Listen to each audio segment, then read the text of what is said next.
देखिए दोस्तों, आपको लगता है कि ये वीडियो बहुत ही फ़ास्ट एडिटिंग या बहुत ही वैसी मज़ेदार होगी, ऐसा कुछ नहीं है। मैं सिंपल सी कुछ बातें करूँगा और आप उन्हें समझोगे, ठीक है? इसमें कोई ऐसी फ़ास्ट एडिटिंग नहीं है। अगर आपको वीडियो अच्छी नहीं लगती तो आप जा सकते हैं। लेकिन मैं चाहता हूँ कि अगर आपको अपनी ज़िंदगी में कुछ सुधार, कुछ बेहतरीन चीज़ें चाहिए तो शायद ये वीडियो आपके लिए हो। तो दोस्तों, आज हम बात करते हैं कि नैतिक शिक्षा, ठीक है, इसके बारे में क्या? मैं ये बताना चाहता हूँ कि नैतिक शिक्षा गलत नहीं है। देखिए, बचपन से हमें लगता था कि नैतिक शिक्षा बहुत ही गलत है। मैं उन लोगों की बात कर रहा हूँ जिनके घर के वालों ने, घर के बड़े लोगों ने उनके माइंड में नैतिक शिक्षा के लिए गलत छवि बना दी है।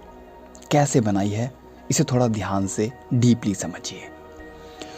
देखिए, जब हम छोटे थे तो हमारे घर के बड़े बुज़ुर्ग, माता पिता, भाई बहन, चाचा ताऊ ताई, ये सब जो है एक साथ रहते थे, जॉइंट फैमिली में रहते थे, सब अच्छे से थे। तो जब हम छोटे थे तो वो हमें डांटते धमकाते थे। पता है किन चीज़ों पर? जैसे खाट होती है चारपाई, तो उसका सिरयाना होता है। तो जैसे ही कोई बड़ा, घर का बड़ा मतलब बुज़ुर्ग, कोई भी घर के बड़े, हमसे बड़े, वो बीच में बैठे हुए होते थे तो हम सिरयाने पर बैठ जाते थे। हो सकता है कि ये चीज़ आपके साथ ना हुई हो, लेकिन मेरे साथ काफ़ी बार हुई है।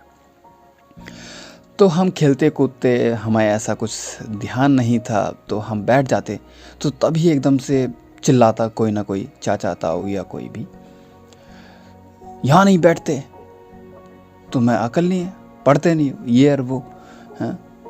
जब घर के बड़े यहाँ बैठे हों तो दामनों पर बैठते हैं। दामन यानी जो खाट के अंदर होती है, दामन सिरयाना होता है, दामन होती है। तो उनका कहना, एकदम से चिल्लाना मतलब झटके से एकदम ही चौंका देना और ज़ोर से एकदम हैरान कर देना। हम एकदम शॉक्ड हो जाते थे, मतलब कि हमने ऐसे क्या पहाड़, मतलब ऐसी कौन सी बड़ी गलती कर दी, ऐसा कौन सा पहाड़ तोड़ दिया। तो एकदम बड़ा ही अजीब सा लगता था। और हर चीज़ों पर कि ऐसा नहीं करते, तुम्हें ये पता है, तुमने ये नहीं कर दिया, तुमने वो कर दिया, मतलब समझ में नहीं आ रहा। लेकिन वो आधी बातें मैं बता नहीं सकता, लेकिन थोड़ा माइंड में है, मतलब अंदर अवचेतन मन में साइकोलॉजी अंदर घुसी हुई है ये चीज़ जो है। तो इसी वजह से हमें लगता है कि नैतिक शिक्षा बहुत ही बुरी है, क्योंकि वो नैतिकता वाली बातें ही होती थी एक तरह से देखा जाए तो। क्योंकि तुम्हें ये करना चाहिए, तुम्हें वो नहीं करना चाहिए। तो हम सबको लगता था कि हमें लोग बंदिश में बांध रहे हैं, हमें एक पिंजरे में बांध रहे हैं कि तुम ये नहीं कर सकते, तुम वो नहीं कर सकते। लेकिन नैतिक शिक्षा ऐसी नहीं है। मैं आपको बताऊंगा कि नैतिक शिक्षा कैसी है और हम कैसे इसमें रहकर भी फ्री रह सकते हैं, फ्रीडम रह सकते हैं, ठीक है। लेकिन उन्होंने क्या किया, हमें इस तरीके से नैतिक शिक्षा को पेश किया जैसे कि नैतिक शिक्षा कोई बहुत बड़ी दुश्मन है। हम फ्री नहीं रह सकते, हम एक पाबंदी में हैं, हमें ये नहीं करना चाहिए, हमें वो नहीं करना चाहिए। इस तरीके से भाषण देकर हमें लगता है कि ये तो बस मॉरल बांट रहे हैं। तो हमें मॉरल से ही मतलब नफ़रत हो गई।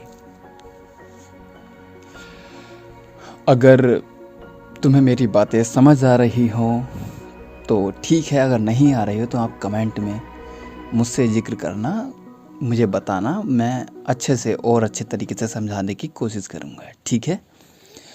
तो ये सब चीज़ें जब हमें लगी, कौन सी, जो हमारे घर वाले या बाहर वाले रिश्तेदार, हाँ रिश्तेदार भी ऐसे करते हैं, तुम्हें ऐसे नहीं आना चाहिए, तुम्हें वैसे नहीं बैठना चाहिए, तुम्हें ऐसे बात नहीं करनी चाहिए, तुम्हें ये नहीं करना चाहिए। हम फ्रस्ट्रेट हो गए, हमें गुस्सा आने लगा कि ये सब क्या है। तो यहाँ हमारे माइंड में एक तरह से नैतिक शिक्षा के लिए, मतलब सॉरी मैं अलग तरीके से बोल गया, नैतिक शिक्षा के लिए, मोरल एजुकेशन के लिए नफ़रत, घृणा, बेकार, ये चीज़ें आ गई। लेकिन अब जो मैंने आपको बताया था पिछली वीडियो में कि मैं नैतिक शिक्षा की किताब पढ़ता था, मुझे पसंद थी, तो वो मुझे पसंद क्यों थी? क्योंकि उसमें कहानियाँ होती थी, अच्छे से बताया गया होता था, बड़े ही प्यार से, अच्छे से। लेकिन घर वालों ने अलग तरीके से किया। लेकिन किताबों में अलग तरीके से। तो जहाँ हमें प्यार से अच्छे से चीज़ें समझाई गई, वहाँ हमें नैतिक शिक्षा बहुत ही पसंद आई। लेकिन अब उन्होंने इस तरीके से पेश किया तो हमें वहाँ नफ़रत हुई। तो बीच में हमें कुछ अच्छी लगी, कुछ बुरी लगी, तो हम बीच में हैं, ठीक है। अब कुछ लोग तो बीच में भी नहीं हैं, कुछ लोग तो बिल्कुल ही नफ़रत करते हैं। तो अब नैतिक शिक्षा के बारे में मैं आपको बताता हूँ कि नैतिक शिक्षा अच्छी कैसे है।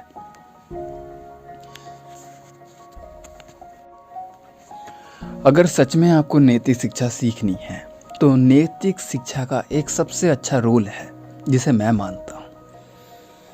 नैतिकता का मतलब क्या होता है कि हम सब मिलजुल कर हंसी खुशी रहे, उसका यही मकसद है और यही रूल है। और रूल का हिसाब ये है कि जो चीज़ें हमें चाहिए, देखिए मैं यहाँ पर आपको ये नहीं कह रहा कि डीपली समझाने की कोशिश करूँगा। अगर मैंने इस तरीके से बोल भी दिया तो आपको लगेगा कि यही रूल है, नहीं। नैतिक शिक्षा का मैं आपको बताने की कोशिश करता हूँ, शायद नहीं समझा पाऊँ, लेकिन फिर भी आप समझने की कोशिश कीजिए और मैं भी करता हूँ समझाने की कोशिश। देखिए जो चीज़ें हमें पसंद है, जैसे मुझे पसंद है, मुझे कुछ चीज़ें बुरी लगती हैं, कुछ चीज़ें पसंद लगती हैं, कुछ चीज़ें अच्छी लगती हैं। कोई मुझसे किस तरह से बात करता है, मुझे बुरा लगता है, तो हमें यही अपनी कल्पना शक्ति से इमेजिन करके सोचना होता है कि जो चीज़ें मुझे बुरी लग रही हैं, अगर मैं ऐसा ही इनसे बात करूँगा, इन्हें इस तरीके से बोलूँगा या इनके साथ ऐसा व्यवहार करूँगा तो इन्हें भी बुरा लगेगा। तो मुझे वो चीज़ें नहीं करनी है जो मुझे बुरी लगती हैं, तो वही चीज़ें दूसरों के साथ नहीं करनी है। सॉरी अगर मैंने गलत ढंग से बोला हो तो उसके लिए माफ़ी चाहता हूँ। तो कहने का मतलब ये है कि जो चीज़ें हमें अच्छी लगती है, जो चीज़ें हमें बुरी लगती हैं, जैसा व्यवहार हमें पसंद नहीं है, कोई हमसे गाली देकर बात करे तो हमें बुरा लगता है, तो हम क्यों दूसरों से गाली देकर बात करें, क्योंकि उन्हें भी बुरा लगता होगा। तो यहाँ हमें दूसरों के स्थान पर खुद को रखकर समझना होता है, तब हमारे अंदर एक अच्छी नैतिकता वाली बात आती है। अब जैसे माता पिता हैं, वो आपको डांटते हैं, धमकाते हैं, ठीक है, कुछ चीज़ों के लिए मना करते हैं, तो हमें उनकी बात को अगर समझना है तो हमें उनके स्थान पर खुद को रखना होगा। हमें देखना होगा कि अगर हम माता पिता होते और हमारे बच्चे होते और वो ऐसी हरकतें करते तो क्या हम उन्हें नहीं डांटते ना। तो ऐसे ही वो हमें डांटते हैं तो उनका डांटना बुरा नहीं है, ठीक है। लेकिन यहाँ पर भी कुछ चीज़ें हैं जो गलत हैं। वो हम अपने बच्चों के साथ इस तरह का व्यवहार नहीं करते, लेकिन वो हमारे साथ करते हैं, तो यहाँ वो गलत है। मतलब वो हमें पीटते हैं, ज़्यादा परेशान करते हैं, तो यहाँ वो गलत हैं। मैं ये नहीं कह रहा कि नैतिकता पूरी तरीके से खरी उतरेगी, क्योंकि कुछ लोग नैतिकता के रास्ते पर नहीं हैं, कुछ लोग नहीं हैं, हम हैं लेकिन वो नहीं हैं, तो वो गलत हैं। अब हमें कुछ ऐसे रास्ते ढूंढने हैं, कुछ ऐसी चीज़ें ढूंढनी हैं, कुछ ऐसी ट्रिक, कुछ ऐसी चीज़ें करनी हैं जिनकी मदद से वो समझ जाए कि हाँ वो गलत है। अगर तुम उनके मुंह पर कहोगे कि तुम गलत हो, तुमने ऐसा किया, तुमने वैसा किया, गुस्से में चिल्लाओगे, तो यहाँ लड़ाई बढ़ेगी। वो इस बात को कभी भी एक्सेप्ट नहीं करेंगे। कोई भी इंसान अपनी गलती नहीं मानता, खासकर वो नहीं मानता जिसके अंदर नैतिकता नहीं है। वो इंसान ज़रूर मान लेता है जिसके अंदर नैतिकता है। अगर मेरे अंदर नैतिकता है तो मैं अपनी गलती मानता हूँ। मुझे पता है कि गलती माननी चाहिए। क्यों माननी चाहिए? गलती माननी क्यों चाहिए? क्योंकि जिससे रिश्ते ना टूटे, रिश्तों में दरार ना आए। अगर हम अपनी गलतियाँ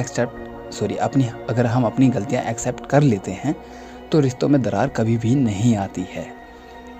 और अगर कोई इंसान अपनी गलती मानता ही नहीं है तो वहाँ रिश्ते में दरार 100% आएगी, क्योंकि दूसरे वाले इंसान को बुरा लगेगा। उसे पता है कि उसने गलतियाँ की है, लेकिन वो मानने से इनकार कर रहा है, वो मान नहीं रहा है, तो यहाँ रिश्ते में दूरी बढ़ेगी। सीधी सी बात है। तो नैतिकता हमें साथ में मिलजुल कर रहना सिखाती है, ये मैंने आपको पहले ही बताया था। तो नैतिकता के जो नियम हैं, कायदे हैं, कानून हैं, वो बंदिश नहीं हैं, बल्कि वो हंसी खुशी रहने के लिए हैं। ठीक है, इसे इस नज़रिए से देखना चाहिए कि अगर हम सब एक दूसरे के साथ खुशी से रहना चाहते हैं तो हमें ये चीज़ें करनी हैं, और इसमें कोई पाबंदी या कोई गलत नहीं है। जो चीज़ें मुझे बुरी लगती हैं तो वो चीज़ें सामने वालों को भी बुरी लगेंगी, ये हमें सोचना है। लेकिन हाँ, दूसरे इंसान का नज़रिया, सोच भी थोड़ी अलग हो सकती है, तो यहाँ हल्की चीज़ें थोड़ी सी अलग भी बैठ सकती हैं। जैसे मुझे क्रिकेट खेलना पसंद है, लेकिन सामने वाले को तो कुछ और ही खेलना पसंद है। मुझे क्रिकेट खेलना पसंद है, लेकिन सामने वाले को नहीं है। तो ऐसा नहीं है कि यहाँ पर दूसरे इंसान को वही सेम चीज़ें पसंद आएगी। बस मैं कह रहा हूँ, जैसे गाली देना, इज्जत, मान मर्यादा, ठीक है, ये सब चीज़ें हर इंसान को चाहिए। इनमें कोई अलग चीज़ नहीं है। हर इंसान को अपनी इज्जत करवाना पसंद होता है, हमें भी पसंद है। हर इंसान को प्यार चाहिए, हमें भी चाहिए। ठीक है, हर इंसान खुश रहना चाहता है, हम भी चाहते हैं। तो यही है, तो नैतिकता इन्हीं चीज़ों पर चलती है। ठीक है, इसका मतलब जो मैंने आपको समझाने की कोशिश की बारीकी से, जैसे कि मुझे क्रिकेट खेलना पसंद है, सामने वाले को नहीं है, ये अलग चीज़ें हैं। कभी तुम इन चीज़ों के ऊपर सोचो कि जैसे मैंने कह दिया कि जो चीज़ें हमें पसंद है वही सामने वाले को पसंद है। भाई मुझे तो पनीर खाना पसंद है, सामने वाले को कुछ और खाना पसंद है, और आप पनीर ही बना रहे हैं, ऐसा नहीं होता।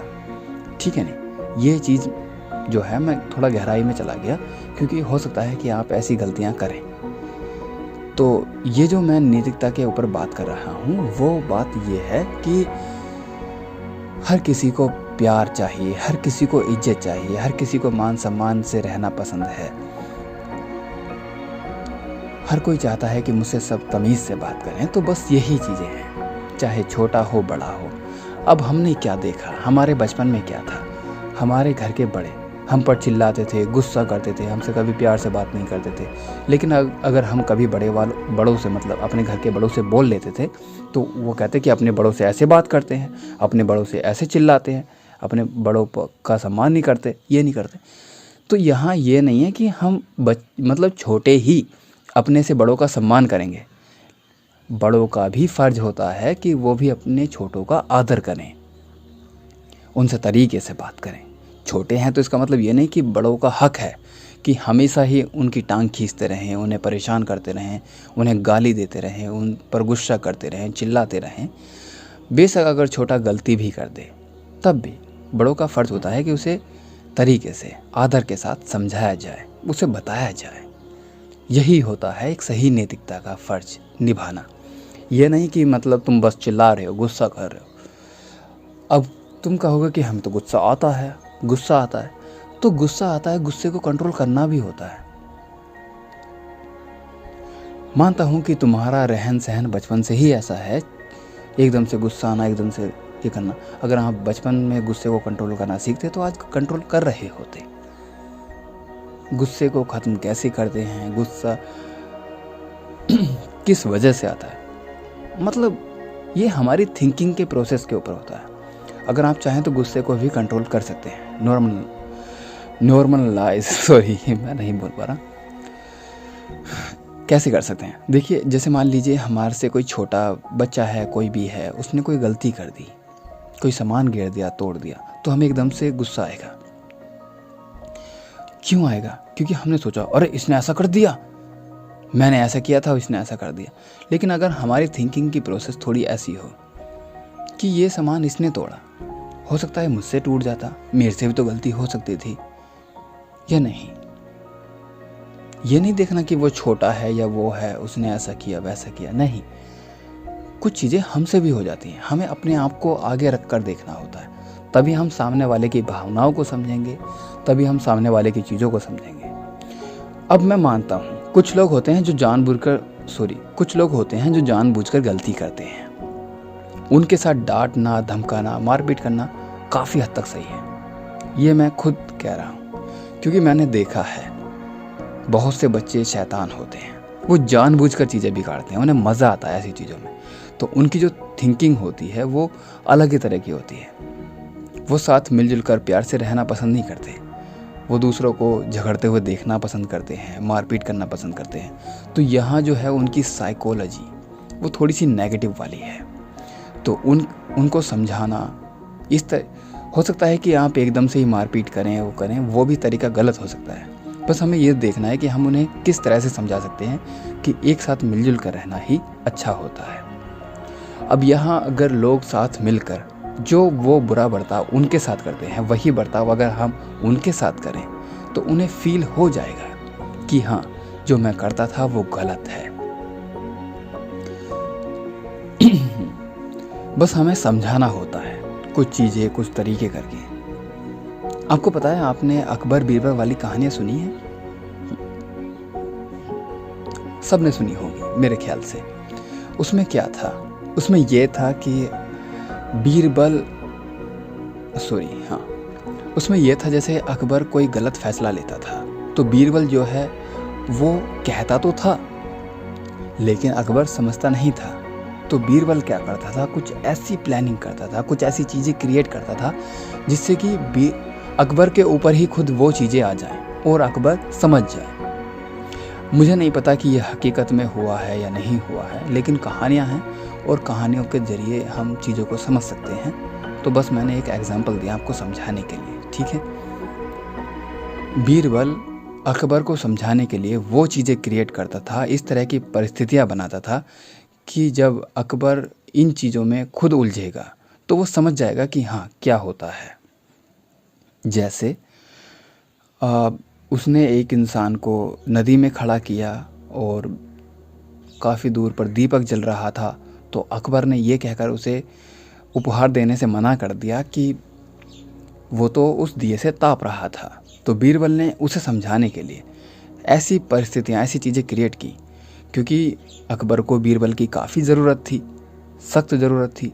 उसे बीरबल से काफ़ी चीज़ें डिस्कस करनी होती थी, क्योंकि बीरबल ही एक अच्छा समझदार मंत्री था, जो भी था, ठीक है। तो फिर उसे जब ज़रूरत थी तो बीरबल ने कहा कि मैं खिचड़ी खा कर आऊँगा वगैरह वगैरह। तो उसने इस तरीके से चीज़ें वहाँ करी। और अकबर का खुद का लॉजिक यही है कि भाई इतनी दूर तुम हंडिया रख दोगे तो कैसे पक जाएगी। तो फिर उसने वही लॉजिक वहाँ पर दिया और अकबर भी समझ गया कि हाँ, जो बीरबल ने कहा वो सही है। और इस तरीके से उसने उसे समझाया। हालांकि अकबर समझदार था, लेकिन मैंने कहा कि कुछ लोगों की थिंकिंग बहुत ही नेगेटिव होती है। उन्हें लोगों को झगड़ते हुए देखना पसंद है, लोगों का मजाक बनाते हुए पसंद है।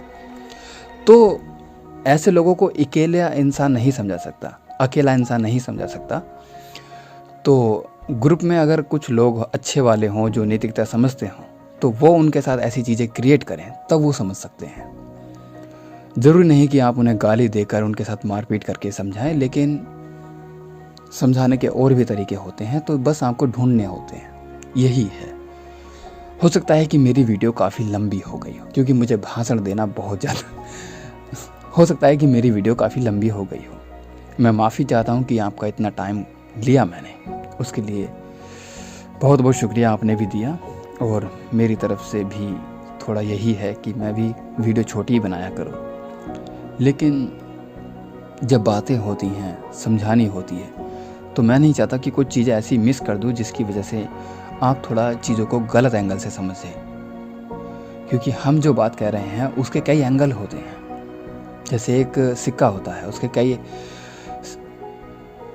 एंगल होते हैं, हेड, टेल और उसकी फिर गोलाई वाला है हिस्सा।